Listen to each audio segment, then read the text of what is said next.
So, good afternoon, dear audience of our YouTube channel. I'm glad to see every one of you today on my show Talk with Fatal, and the most sensational modern show in our community. My name is Fatal Flash, and I'm glad to see each of you. So, and today we have a special topic of the talk. It's lift look. This word entered our lexicon not so long ago. A person just go to the elevator, take some picture of himself in the mirror and go out. Everyone uses this type of selfies, but no one had to use it so much and powerfully for the benefits of society as my guest today. Stylist Frank Wilde supports the residents of Ukraine and this country with his Instagram account. 2 days before Russian attacks of Ukraine, Frank Wilde enters his 2-square-foot elevator. He pallets and putting masks over his face, holds a large kitchen knife in one hand and the smartphone in the other. A photo is taken which in the beginning of the touching story. Frank Wilde is a fashion stylist and costume designer for German stars.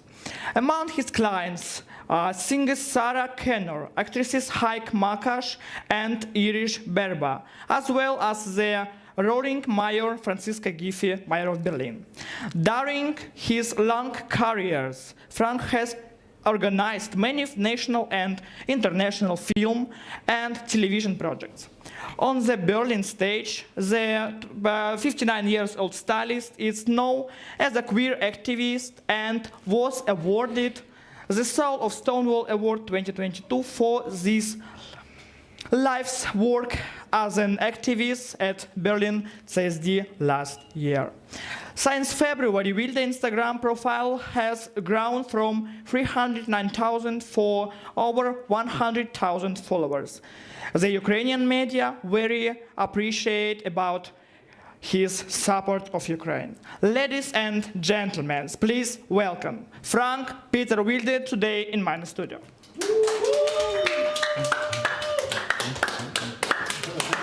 Hi. I'm sitting there.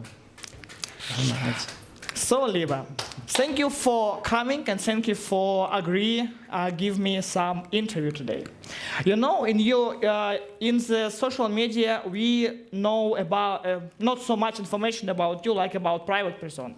We know you only from your site like LGBTIQ activist, but no one don't have information where you was born, how you was grown, and etc. Can you please tell us more about yourself? Well, first of all, I think my private life is quite a bore, to be honest, especially since the war started, because I dedicated most of my time to Ukraine and to its battle for freedom and independence. And as much as I love it, and I do, otherwise I wouldn't do it, it's taking a lot of energy from other things that I think I could do, or going out or stuff like that. But, well, I'm 59 years old, that's true, I know I don't look it, but what? Actually, yes. I think one thing you learn when you grow up in my generation, like 63, you learn that freedom doesn't come for free, and it's a battle. And every gay man, every lesbian woman, every transgender my generation or before can tell you that and can say, like, yeah, it doesn't come for free. When I grew up in a small town, Göttingen, there wasn't gay.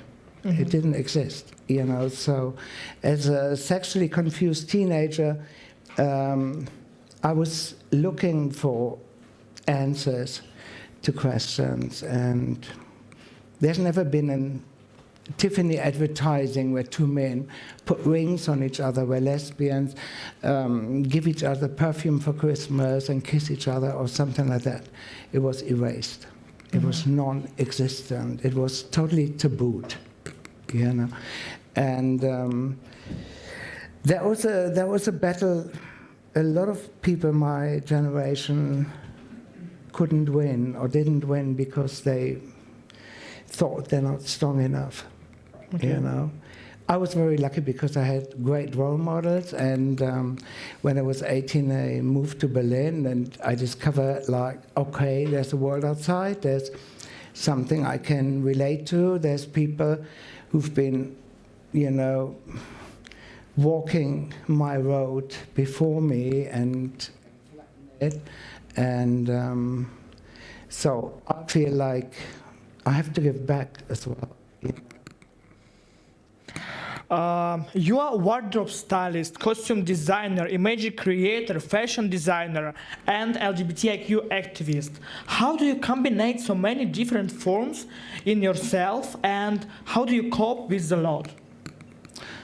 I think it's easy, you know, because, you know, I mean, I'm probably one of the people you think, like, okay, he's really a gay cliche, and I would happily say, like, yeah, I am the most gay you will meet, and I've been gay since I was like that, you know, and really full-scale gay. And while my brothers played football outside, I was like watching screen goddesses like John Crawford or Marlene Dietrich and wondered about, like, how does the light work to make these feathers stick out, and oh my God, I love all the drama, you know. When I was like that, and my mother was like, what the fuck is wrong with this one, you know? And you can actually tell it even from family photographs, you know. I got my little brother who was like, who still is like a bit like that. My older brother who's like a bit like that. And then you have me, you know, when we were walking in the woods and my younger brother got mud in the face, my older brother standing there with a stick, and me with a bunch of flowers like this. You know, it's really like the total gay cliche. And I always actually hate it when within the gay community people say, like, don't feed to a gay cliche, not everybody is like a, you know, like a faggot, because it makes faggots look bad. And I think, like, a faggot is a great thing. And faggots and drag queens and transgenders change the world because they know what suffering means. The same with people of color or any minority within a minority. They really learn, like, okay, if I want to survive this, I have to really, really sharpen my claws, and I really have to, like, stand up. Actually, I think what people who openly, I mean, like, who, like you and me, these people go on the first line on the war against homophobia and like this, because we have a first attack from the people then who don't so openly and so with some boa or something like this on the street. I mean, like, it's right. And when I hear, like, some idea like this from some of guys, I think it's really right, because we show ourselves like we are. And not like, I don't want to show myself who I am, because I'm scary about what people think about me. Well, there comes a point in your life, rest assured, where you really actively think, like, what the fuck? I really don't care about what people think about me. And I must say, I learned, whose telephone is that? Don't worry, babe. I'm so gonna leave this here. Anyways, no, I'm joking. And no, I must say I'm a pretty lucky guy, but because I always look out and then tend to be rather optimistic than negative, I had a lot of, like, idols and role models, you know. When I came to Berlin, the first person I met was Romy Haag in her fabulous nightclub. And she was the one who taught me, like, you can be an activist and you can fight for what you believe is right and what you deserve and ask for, and you can look gorgeous with it. And I think, like, her beauty and her, you know, amazing appearance opened so many doors that would have been closed. And that way you sneak in and then you can convince people to take a different look at things. It's a kind of like a revolution where you almost work like a Trojan horse. Yes. And this is what I'm doing in regards of Ukraine as well. I try to get people via beautiful images to change their position or to think about what Ukraine is about and to see like, okay, this is what we're about to lose if Russia wins this war. And this is what Ukraine has to offer. This much of culture, of fashion, of beauty, of love, of everything, And everybody has a different weapon. I work with what I'm best at, I think. Like a fashion designer, do you have some famous or lovely fashion designer? For example, I don't know, Balenciaga, Versace, Fendi. Who is your fashion designer? Did you say Versace? Why don't? Okay, no, it's not Versace. I mean, how dare you? I've always been a big fan of Vivienne Westwood, for like breaking the laws and making people see how you can. Oh, thank you. Thank you. How you can get away with things if you break the laws of what everybody believes is right, And these laws that are not written down, but they are like, this is normal, They're like things we shouldn't follow. It always takes somebody to break the rules and overstep them and say like, no. I can go out wearing women's underwear over my suit. I can go out like this. I can do this. And Style, it's me. It's not like fashion brands, Yeah, And Vivienne Westwood is like a spiritual animal to me. So your first picture, what now we will see on this on the screen, you was making 2 days before the war. Well, it's not 2 days before the.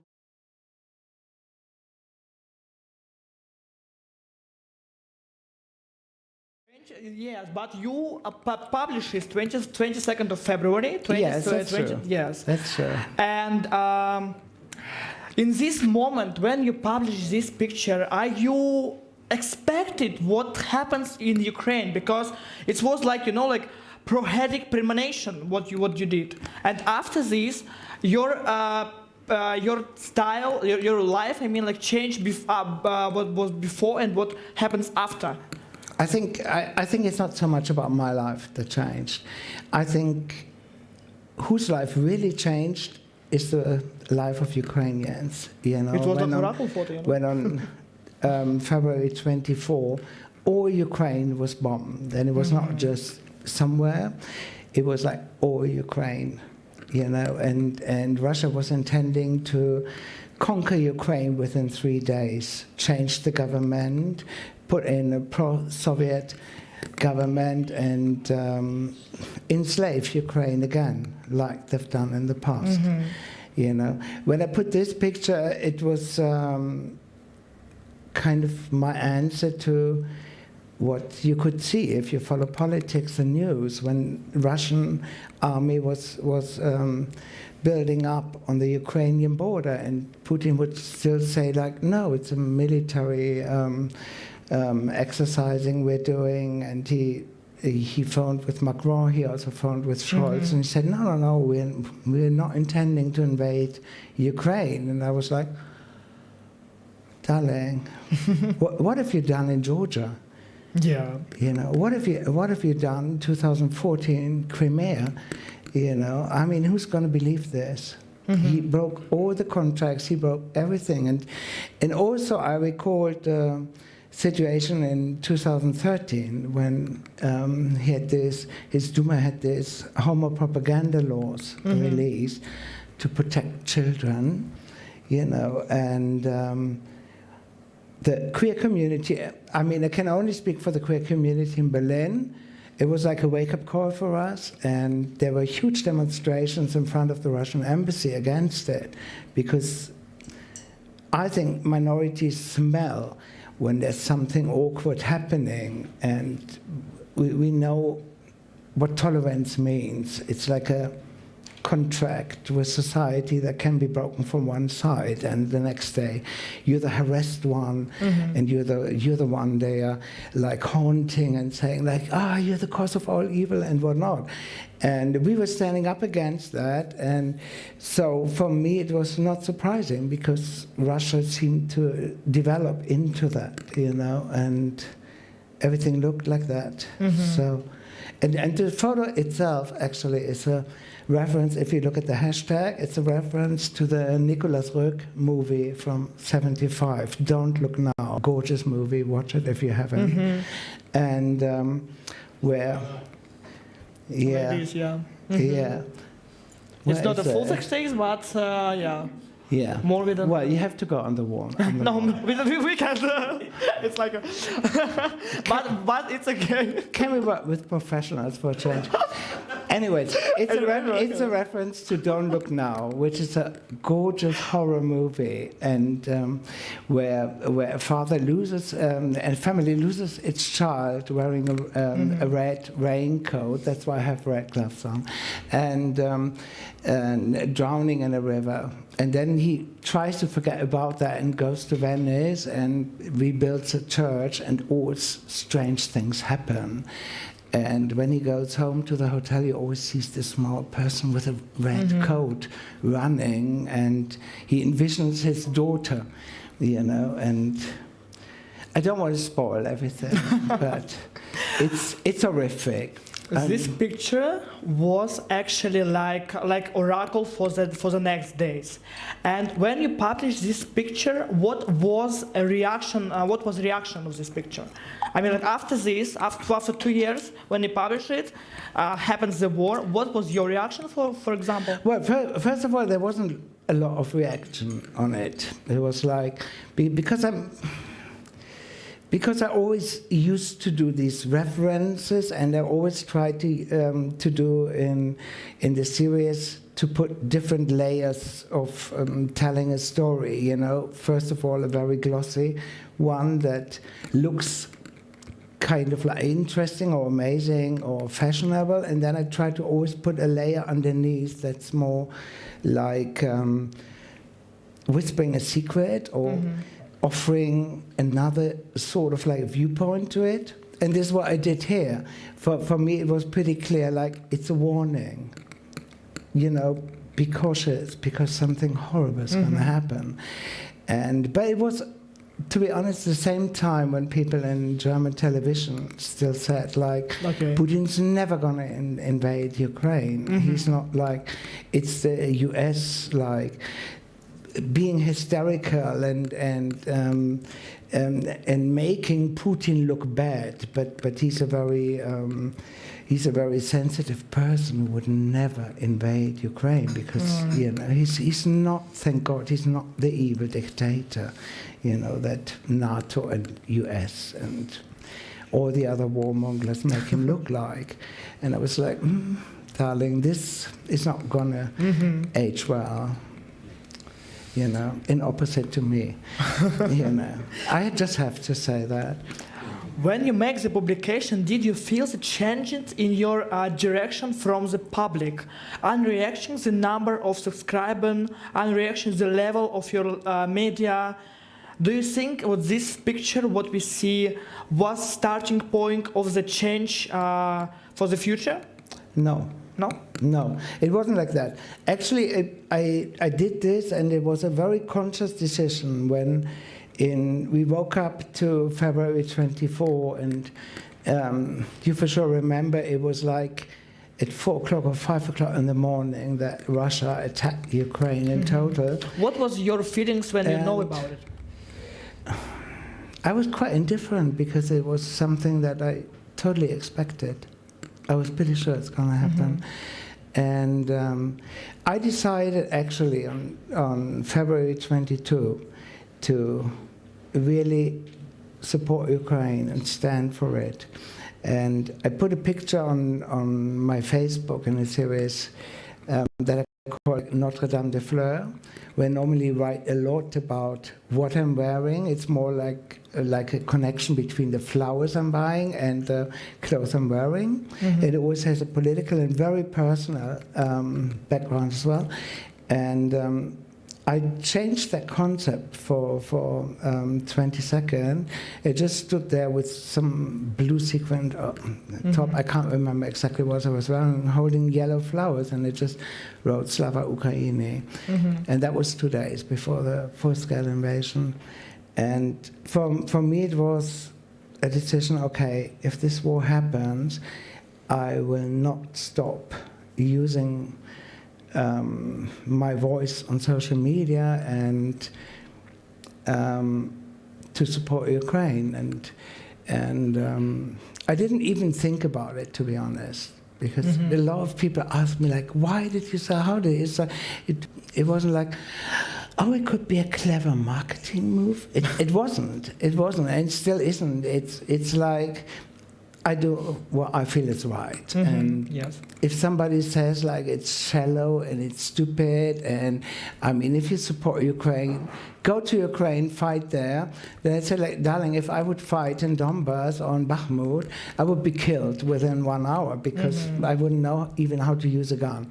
And I think I use my power or my tools in a way that I think is right. Are you become some commentars in your published on Instagram, for example? Are you fascist? Are you Nazis because you support Ukraine? Lots of it.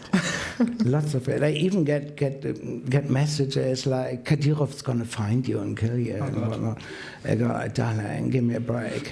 You know, I mean, no, seriously. I mean, I'm 59 years old, so if really somebody thinks like I'm the evil of the world and whatnot, oh, try me harder, darling. I mean, you know, this is, I hate to say it because you're young, but this is probably a thing that comes when you get older. You get more relaxed about things, and you say like, I came a long way, darling. I've been spit on. I've been like called fucking faggot. You know. Well, I'm still here and I'm looking fab. So what? Try to kill me. Yes. Thank you. Which languages do you speak? You speak German, you speak English, what more? I speak French. French. But you don't speak, like, for example, Ukrainian? No, I don't. You now, in your text, say Slava Ukraini, and you say it without some accent, and like with normal, and you know what it means. Of course I know what it means, darling. What the fuck were you talking to? And thanks for the ice. Why? Why for you? Hi. It's not a promotion thing. Don't worry. We're not doing advertising here, but a girl has to do what a girl has to do, right?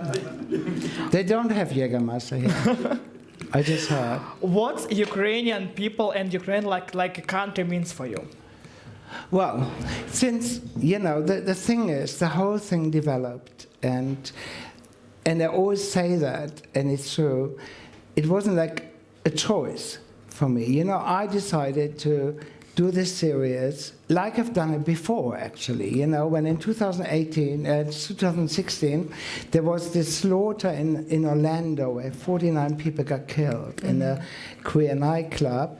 I decided for myself, okay, I'm going to make this elevator series a statement, you know, and I posted 49 pictures in a row, which is 1.5 months, of just naked bodies with different arrangements of rainbow flags, which is super hard work to make the pictures interesting, and every picture like differ from each other and reflect also the variations and in all the aspects of gay life, the whole spectrum, like from fabulous to super sad, and to, sometimes they used even religious motifs for that. Okay. And so it wasn't new for me to do that. It just felt like a natural choice.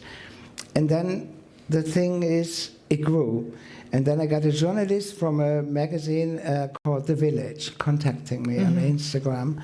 And I was like, hi. And she was like, I'm a journalist from The Village, from Kiev.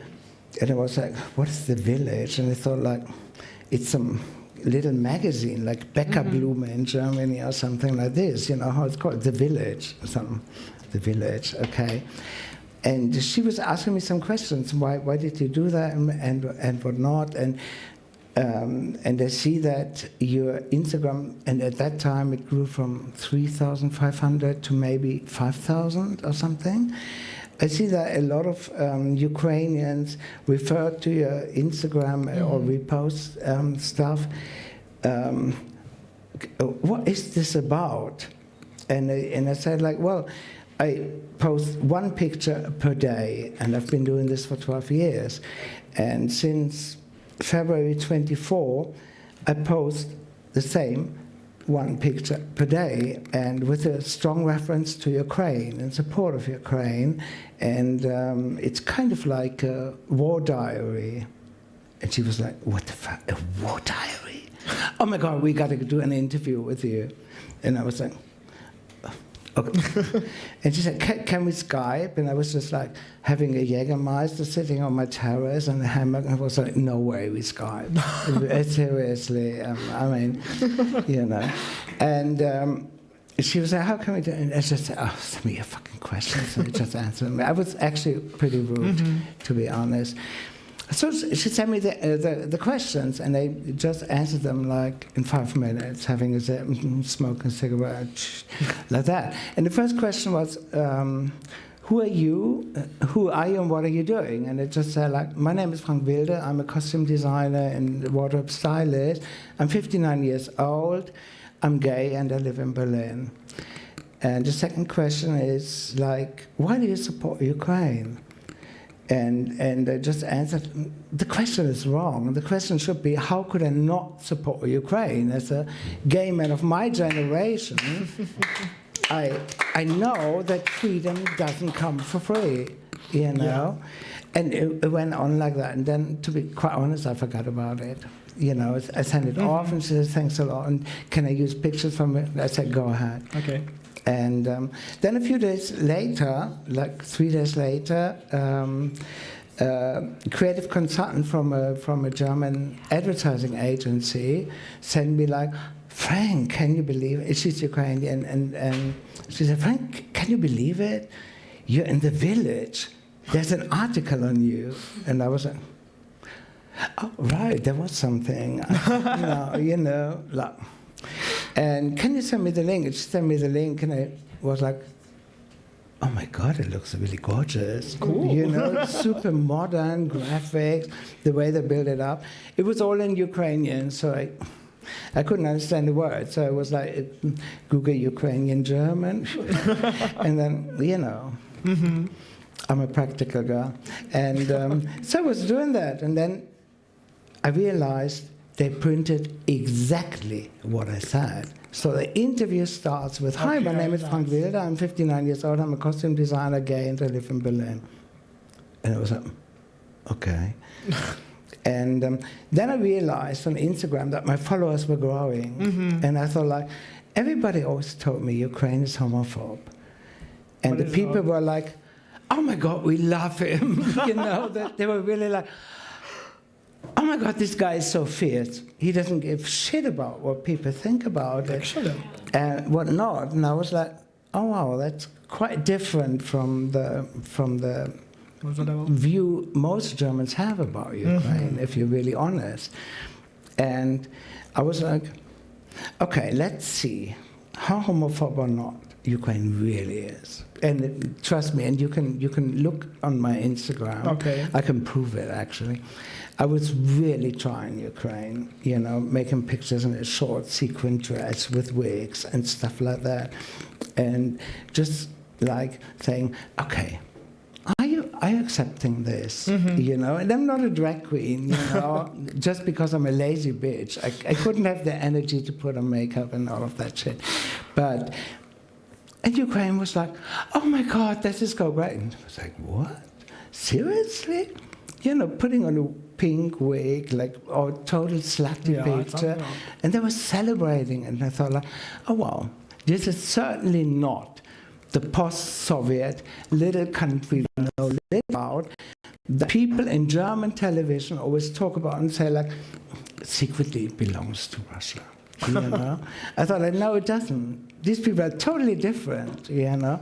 And this was something that developed. You know, the next thing was, I got a phone call from a film production. They said, like, we're doing a film for the UN Refugee Center, and we got a whole Ukrainian crew, and we thought we ask you if you have an assistant who could help the costume designer on that. And I said, like, just send me all the script and all the information. So they sent me the script, and I was phoning him back and said, like, I love it. I want to do it. And he said, Frank, there's no money. It's charity. I said, what didn't you understand about? I want to do it. Frank is assistant. What didn't you understand about? I'm going to do it. And so that was the next step, and it was quite challenging work because it was 4 nights of shooting, and it was like 2 weeks of total work. And with my partner, we have a styling agency and a big funders. We supported the whole thing with clothes and everything. And I got my friend Ruslan come from Copenhagen to support me and whatnot. So that was the next thing. And it was for me also quite an experience because I learned like these mainly young girls from Ukraine who had to flee the war. They were not like the image we Germans imperialistically have on refugees, that they're like, oh, give us something. Yeah, you know, it's a bit of an image that we learned to see, including myself. These girls were totally different. They were like, hi, I'm here, like this, and I want to do something. They didn't ask to be pitied. Okay. Not one of them. They said, like, I know who I am. I'm Ukrainian. And then I met the costume designer who I was going to assist with my 25 years of experience. And I met her, and she was wearing, like, Vivienne Westwood earrings, Margiela shoes, looking totally fierce. And she said, you know, I love Berlin, but I can't wait to go back to Kiev. And I was like, what the fuck? You know, I always thought I'm fierce and unapologetic, but these girls really teach me a lesson, you know? And I was like, I totally love everyone. And so that grew on, but there were other occasions as well, you know? There was, when I was working in Warsaw in the beginning of the war, and I was quite impressed how solidaric Poland was, or still is, as we all know. And so when I arrived, I got this bag with a Ukrainian flag badge, and also you could see in Warsaw at that time, everywhere refugees, and there were huge Ukrainian flags. And I had to go back to Berlin on the end of the shooting, and there was a flight booked to take me out at 8 o'clock in the evening. And I said, I really have to catch that flight because I have a fitting with Sarah Connor in the morning for her tour. And they said, like, oh, Frank, we get news for you. We're going to shoot until probably 11 this night. And I was good. Then I take a train. It's 4.5 hours. And they looked at me and said, like, Frank, I don't know if you realize, but with your 6 suitcases, it's impossible to take a train. There's all the refugees going to Berlin at the moment. You cannot get on a train. You can't even get a ticket to stand. But, I mean, talking about your luggage, it's impossible. And I was like, okay, let me phone Zara.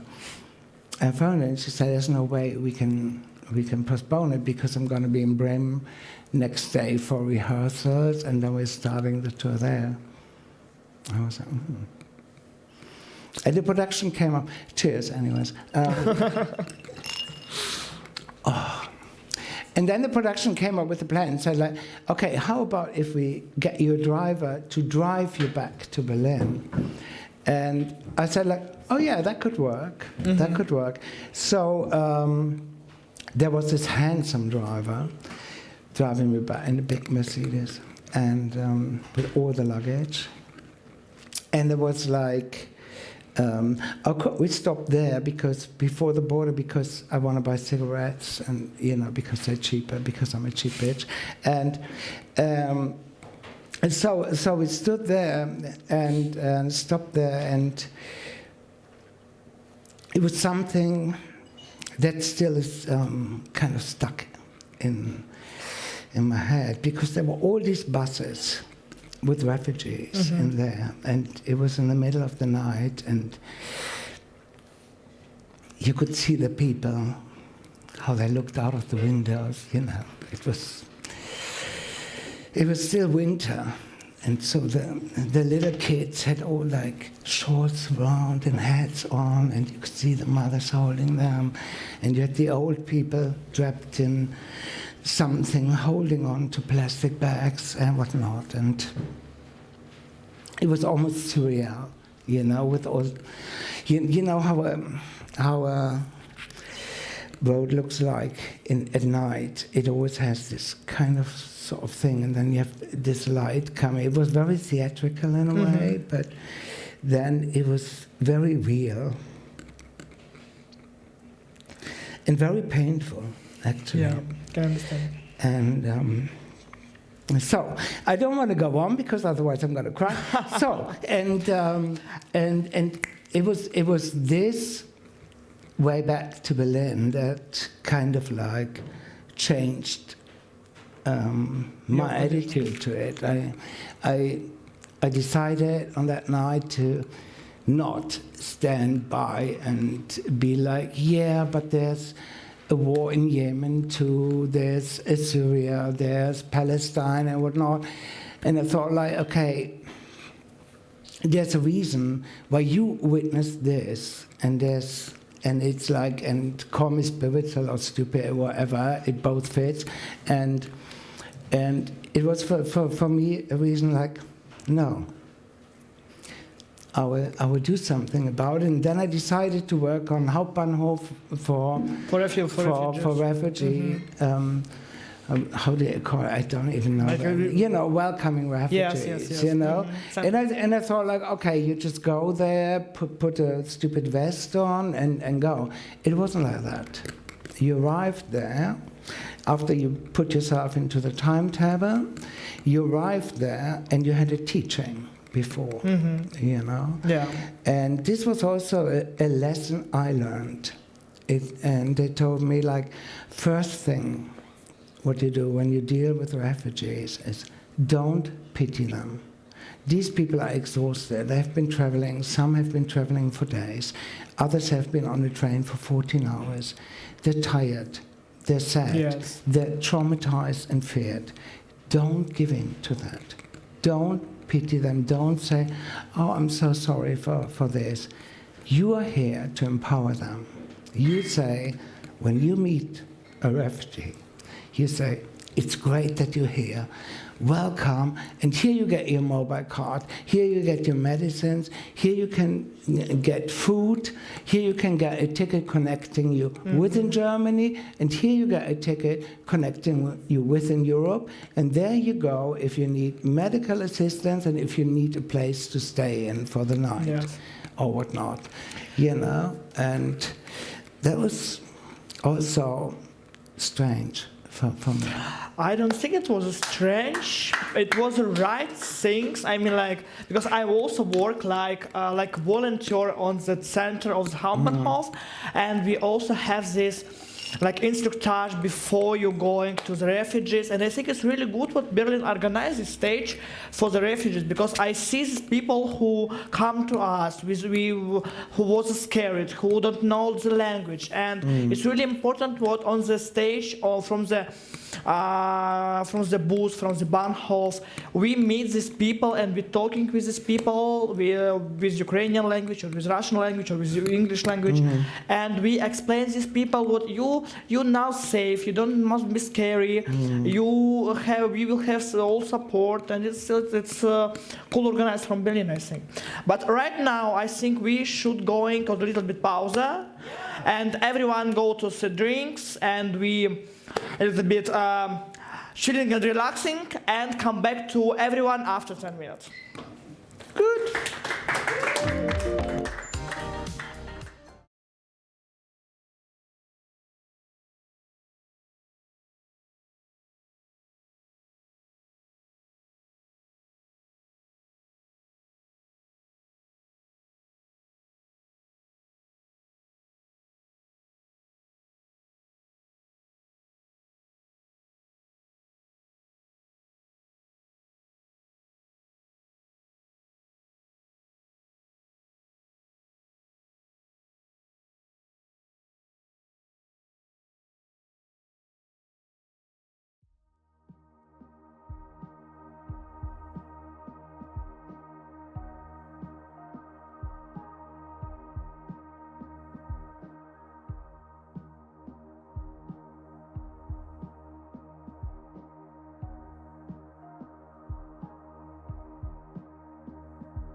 hello everyone. I'm glad to see you again after small pause and my guest today, Frank Riedler. Hi, I'm back. Please. So, darling, your support was well reactive by the Ukrainian people. Oh, You thank have you. reserved and receiving a lot of support from them. But Russian propaganda has released a homophobic report from you, about you, on the Russian TV. Tell me, what do you feel when faced with a hard threat in your address? When facing? When you meet with some critic, homophobic critic to your address from the Russian propaganda, how it was? Well, to be quite honest, can you hear that? Is the microphone working? Yes. Hello. I'm quite used to homophobic critic, and I always think like, don't you have other things to care about, darling? I mean, I'm not taking away from you, and I couldn't care less about your life or who you love, and it's all fine for me, but why do you even bother? You know, I'm not harming you. Mm-hmm. I certainly don't want to fuck you, so back off. But when I was in Russia 1, that's a channel, the Russian channel, and they stole pictures from me, and they stole explicitly like super gay pictures from me, you know, like from Dyke March, from CSD, some of the elevator pictures and everything, and presenting me as the evil per se, and claiming like, okay, this is the only friends Ukraine still has, and look at this fucking faggot, and you know, you don't need enemies if you're friends like this creature. And first of all, of course, I was shocked, and I thought like, oh wow, I can't believe something like this ridiculous is even possible. And then I thought like, yeah, it is possible. It's part of a reality other people live in, and it's of course part of war propaganda, you know. And let's not forget that the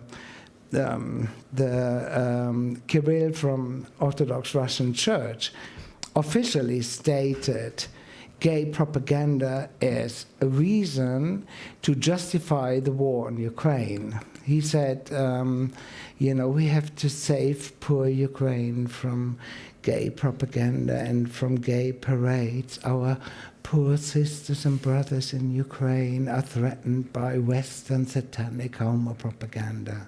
You know, this man in a long dress in the church in Moscow with swastikas resembling Nazi symbols on the wall. And you go like, what the fuck? Are we living in a kind of like, you know, enhanced reality or something?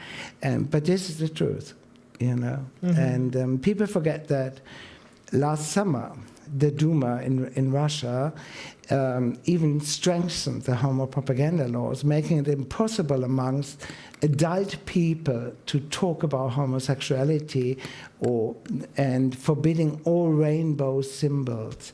I mean, I wonder what they do with the sky after rain when the sun comes out. Are they going to shoot it with the Iran weapons or what?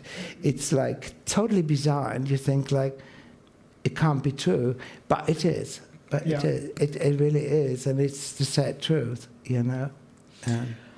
What do you think the queer community doing enough for show solidarity with Ukrainian, or we can do something more, Okay, I'm gonna fix my drink before I answer this, because this is gonna upset a lot of people, I'm afraid.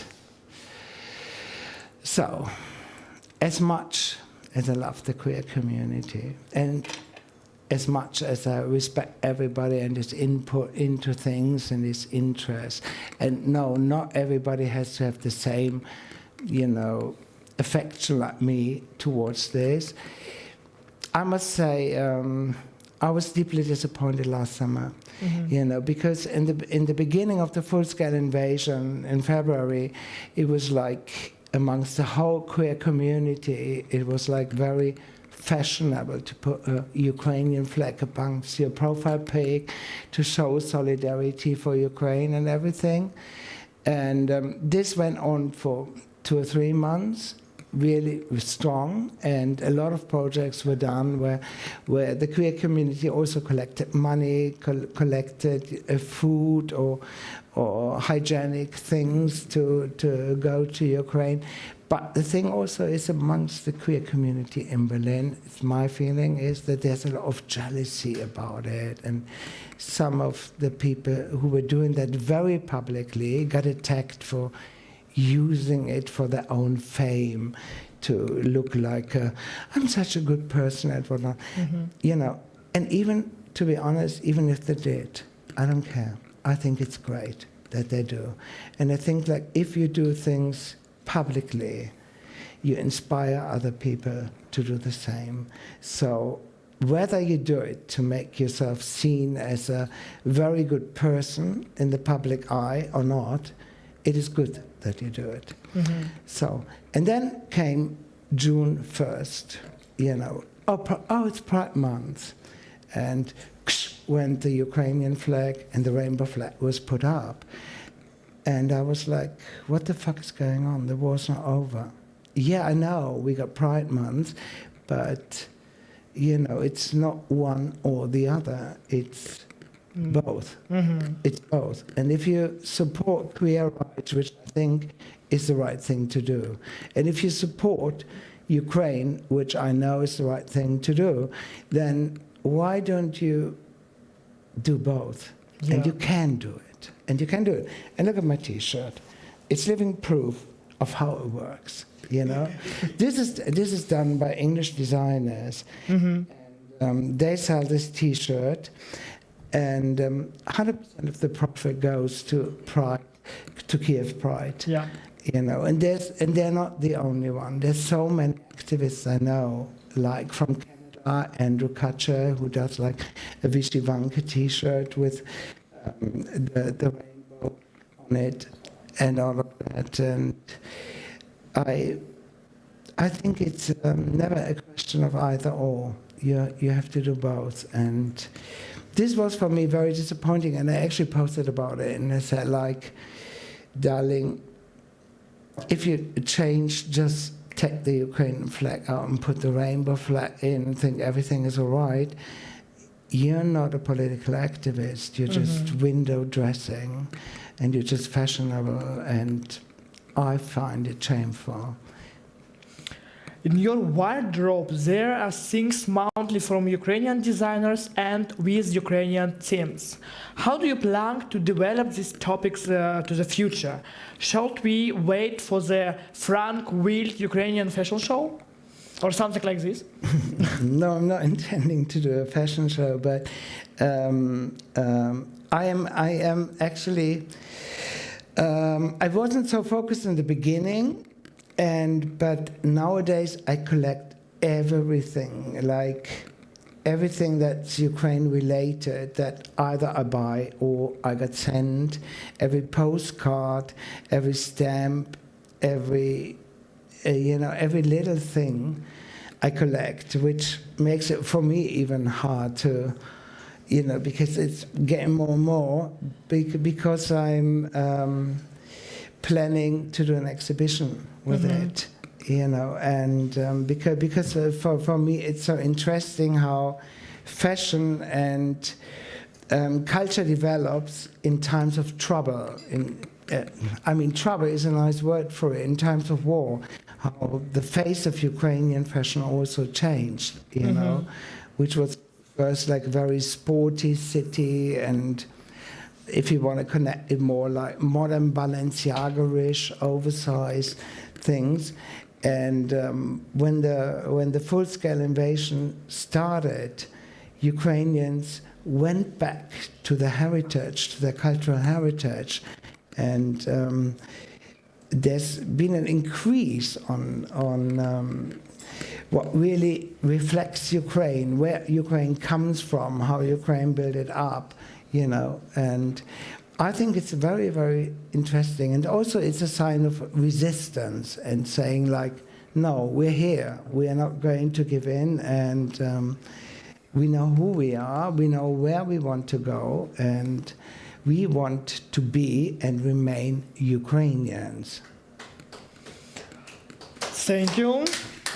More recently, it's become known that the administration of your house, right, has some problem with your activity, and right, you are later informing you that what you doing, they against your activity and the elevator into an object like a political struggle. Tell us a little bit something about this incident and what kind of step you are right now on this one. Well, it was, they were not saying they're not okay with my actions, and they were not specifying it. They were just writing me a letter and saying, like, it's not your elevator, and you're not allowed to take photos and post them on social media because it's not your elevator. And I was like, I never said it was my elevator. You know, I'm renting the apartment. I've been shooting in the elevator for 12 fucking years. And it's strange that now somebody seems to have a problem with it. And they said, like, they're speaking in the name of the owners of the apartment. Mm-hmm. And I thought, like, can I imagine that? And I took the letter and I went to the owning parties of the house, and more or less all of them said they never heard about the letter. It's complete bullshit. Some of them said they're totally solidaric with what I do, and they think it's great. And what the fuck? And so I phoned the property manager up the next morning and said, like, can we talk about this letter? And he said, like, no, there's nothing to talk about because I'm forbidding you this. And I was like, I'm afraid you can't. And he was like, of course I can do that. It's like Google Street View. Mm-hmm. And I said, like, it's not, because you can't, you know, Google Street View, you can forbid certain pictures that give the viewer conclusions about who lives where and shows personal things. Mm-hmm. This is not the case in the elevator. I mean, this elevator, honestly, you've seen it. Yes. Because we broke the law. She's a rebel. And that was really after the letter. And because who am I to give a fuck? And you can't say where I live or whatnot in my own interest. Yes. Because, you know, I don't want anybody except people I trust to have my address for security reasons, obviously. And so there's nothing that makes it specific. There's 100,000 of these very average 90s elevators over whole fucking Germany. So, I mean, but still I thought, like, okay, I have to do something about it. And then I got a lot of protection and support, actually from Ukrainians. Mm-hmm. You know, my Ukrainian friend Natalia, who's working for one, she saw a post about this on Facebook where I put all the names and everything out, you know. And she was immediately phoning me and said, Frank, we have to make a story about that and whatnot. This is like bizarre. And so we did a story on it, an interview outside the house, outside the elevator, mm-hmm. in a public place on a bridge. And so then a few days later, this was on 1+1, and I was like, oh my God, I got such an overwhelming wave of support coming from Ukrainians saying, like, we stand with you. I got tons of Ukrainians taking pictures in their elevator in the style I do, with Ukrainian flag or Ukrainian colors and whatnot, sending this to me. I had Anti-Tiller making a statement on that thing.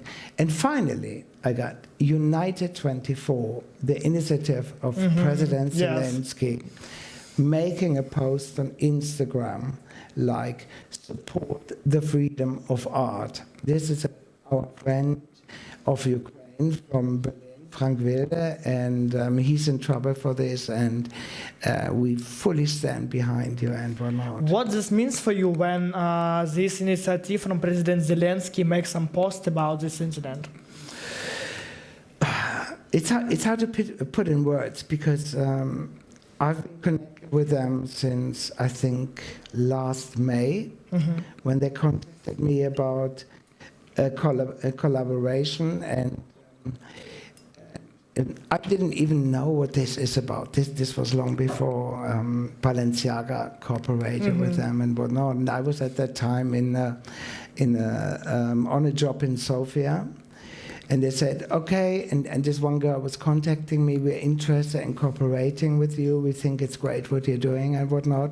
And I was like, yeah, okay, why not? And she said, like, can we Skype at 7? And I said, like, no, I'm on a shooting and I don't know how long it goes. And then I said, like, maybe let's do it at 9. And she said, yeah, okay, we Skype at 9. And I was in this hotel room, and we were Skyping, and I thought, like, okay, I have no idea. And then it was like, I was Skyping with them, and it was like 3 different people, you know, like one from Kiev, one from Warsaw, one from Washington. And I was like, what the fuck is this? This is getting serious. You know, I was, you know, think, this is a private account, and I do what I think is right. And then it became a political thing. And it was like a 1-hour Skype where I felt like almost in a good way being on a police station, being asked questions if I'm the person to be trusted in regards of Ukraine. And she then afterwards wrote me a day later and said, like, more or less like, yeah, you're qualified, and we're going to send you some materials and this and this and this and whatnot. And then I received the materials, and it posted a picture with it, and actually several pictures. And then I found on Twitter that I was announced as a friend of Ukraine, and boom, boom, boom, boom.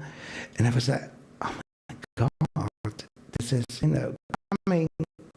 You know, that I'm a person, and then getting his, you know, and develop. So, but to see this post and support is, of course, like, no, it's like near to your heart. Yeah, it is. I actually saw it, and I was like, oh my God. I just started crying, and I need a drink. You know, this kind of thing. This is really beautiful, and I know what maybe we have some questions from our audience to our guest. If someone have a question, you can put your hand up, and we will give you some microphone for this, and Frank can answer on it. I answer everything. So I don't see some question anyway. Okay. Okay, I can answer them anyway. Yeah, you can speak with Frank Privat after this. No, you can't. Because you can't. You don't. I'm not available privately. Sorry. So, but we can talk about this. You know, let's talk about your outfits. There's a reason. We can talk about my outfit. I love to talk about my outfit.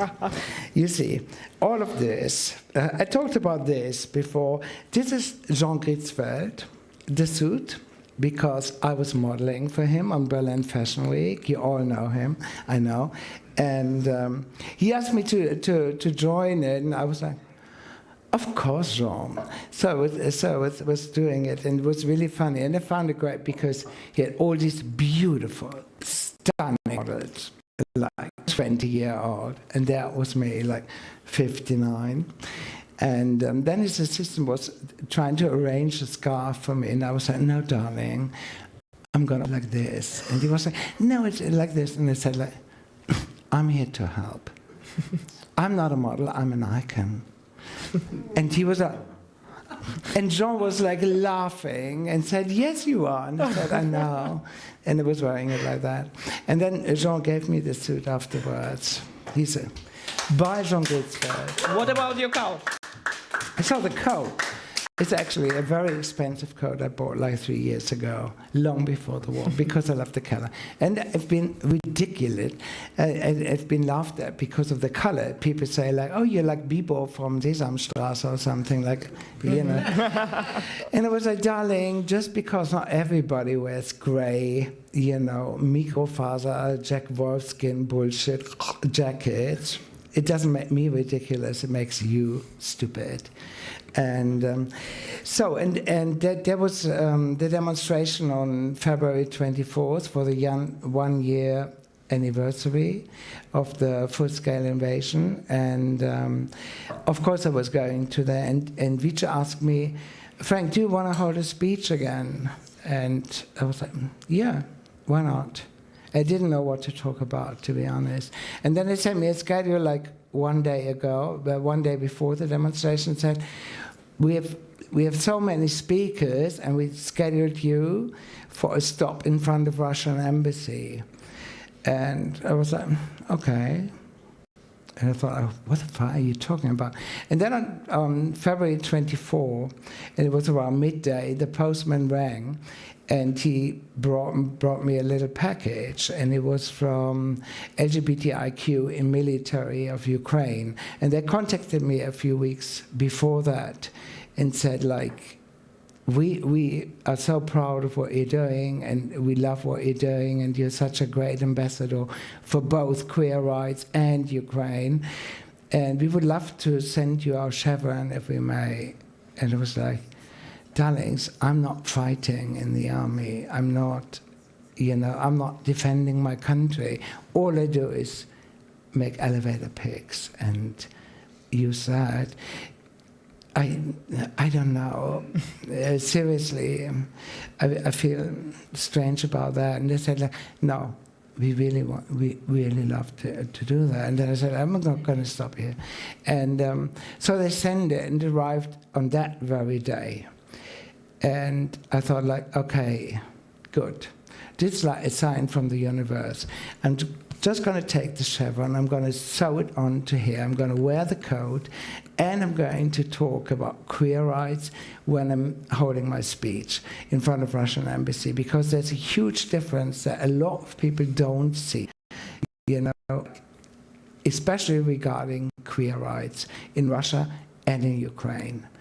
And also about the, you know, about the dedication of LGBTIQ people in this war. You know, these people, lesbian, transgenders, gay men, are fighting for their country. They're fighting for their liberty and for their freedom, because they know when Russia conquers Ukraine, they're like gone, you know, like in Chechnya. Thank you for this beautiful word. And last question for you today. And what you like to wish for Ukrainian people and Ukrainian LGBT community, and of course Ukrainian military people who now fight against in this war against Russia? It's very. I mean, what I wish for them, of course, is a speedy victory, and a complete victory, which includes Crimea, of course. And I've always said, like, Crimea is Ukraine. Yes. And this is a fact. And I hope, I really hope that the delivery of weapons is going to speed up. I know I have a lot of enemies about that, and I had a lot of critical voices when I said, like, send jets to Ukraine, you know, and all of that. And I made a picture with a jet, with a hashtag wing situation.